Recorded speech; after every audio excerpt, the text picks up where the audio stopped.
aka Curtis Jackson, is responding through his lawyer to a lawsuit filed against him by a woman who worked with the music mogul for about 12 years. Here are some of the highlights of the lawsuit. Monique Mayers claims she refused to hide property in her own name to conceal Jackson's connection to a transaction during his bankruptcy-related reporting period.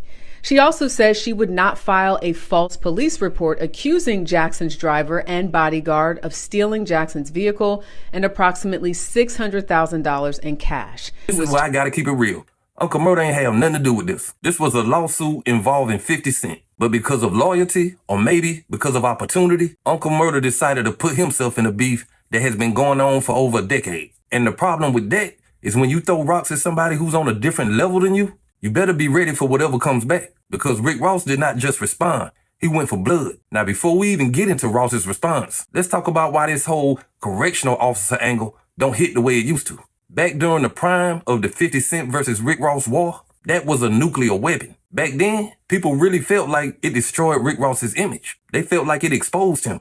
They felt like it took away from the persona he created. But we are years past that now. Rick Ross survived that hit, built multiple businesses, built an empire, built the brand, and kept moving forward. So every time somebody brings it up now, it feels more like a replay than a devastating revelation. And that is why Rick Ross responded the way he did. He basically looked at Uncle Murda and said, "Who are you to even be speaking to me?" Now, one thing about Rick Ross, whether you like him or not, he knows how to humiliate people with words. He knows how to make you feel small without even sounding mad. And when he said Uncle Murda could get a job washing the algae off his yacht, that wasn't just an insult. That was basically Ross reminding him of the difference in status. Yeah, we doing that, but look, just for the ones that, all the people that want to know the details on what my plane is, it's the G550 with the G600 interior.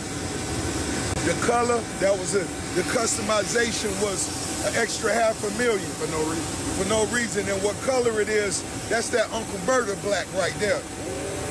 And not his shade of forehead, that cheap Uncle Murda got. I don't know what's going on, but I said I need that. I need that Uncle Murda cheap.